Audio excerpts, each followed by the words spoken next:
Denver and or New York, New Jersey. Because the Jets, off the stinging loss on Sunday Night Football, oh so close, lose 23-22. The Chiefs, Taylor Swift was at the game in case you didn't know. And now they're going to go on the road.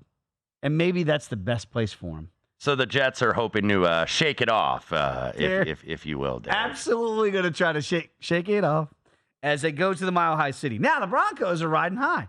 Let's ride. Because Russ and the boys, Mr. Unlimited, finally got a win. Boy, it wasn't pretty.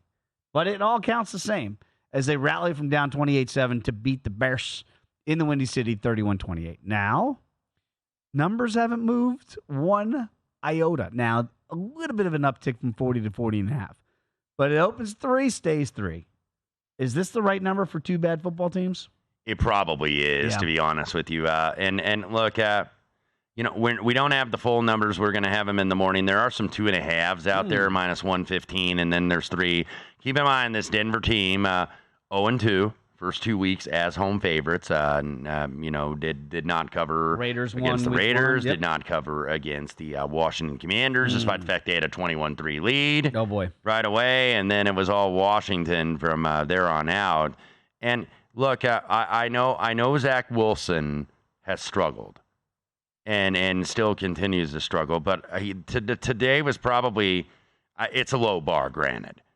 But tonight was probably his best game of the season. Despite that one turnover, 28 of 39, 245, 2 touchdowns. Had a long one to Lazard, had 9 throws and 60 yards to Garrett Wilson, had a 25-yarder to Conklin, 23 to Ruckert. So, he is showing some improvement, Dave.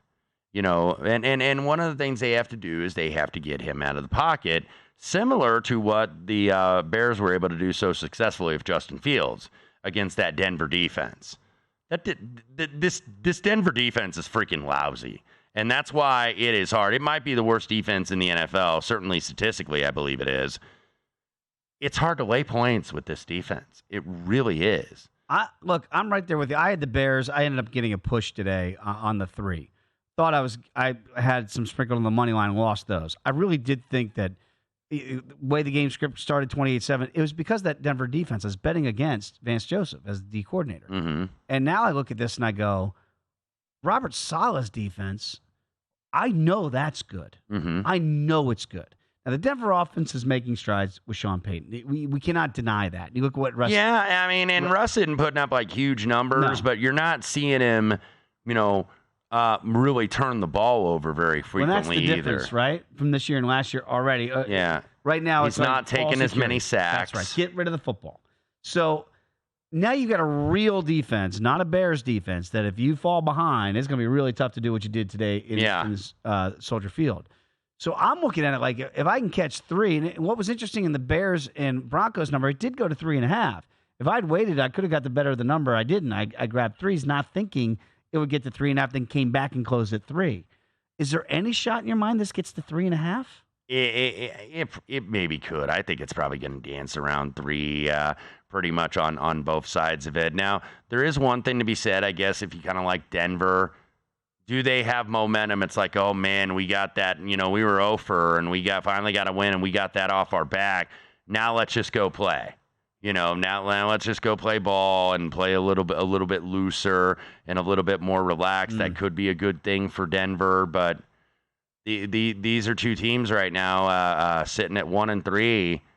You got to take a leap of faith, and this is a late window game. I think a doubleheader game on CBS. So I think they wanted this to be the main game because they thought they were getting Aaron Rodgers and Russell Wilson. Yeah, and also if you remember in the preseason, Sean Payton had those comments about Nathaniel Hackett. Yes, he did, and how poorly coached. So I wonder if this is gonna be that Nance Romo game on CBS, despite the fact that these teams are 1-3. You don't usually see that, but that is going to be talked about. In the media will talk about it. But I guarantee you, certainly in the New York side, they're going to be talking about this. Remember what this guy said about you. Oh yeah, and don't think they always remember everything because remember. I think it was the Miami-Denver game 2 weeks ago. Sean Payton, when he was doing TV for Fox on the the pre-game show or whatever it's called, he was on there. And he was, kind of had some negative things about Tua. And don't think that wasn't put on the bulletin board as they were preparing to hang 70 on the Denver Broncos just 2 weeks ago. So I'm going to look at that. And again, I'd love to certainly get more than 3 if it was possible. But it looks like, I think you're right. It's probably going to dance around 3s. You've seen it drop down to 2.5s. I would lean towards the Jets for a lot of those reasons. But because the Dolphins wanted to kind of make a little statement against Sean Payton, you know Robert Saleh and Nathaniel Hackett would love nothing more than to go in there for their OC with Zach Wilson and beat Sean Payton. Oh, absolutely. I mean, absolutely. That's definitely a motivating factor. Are they good enough to do it? It's another story. But they clearly have the better defense. That's for sure. And right now, the better offense does reside with Sean Payton and Denver. Go to VSiN.com/subscribe to become a VSiN Pro subscriber today.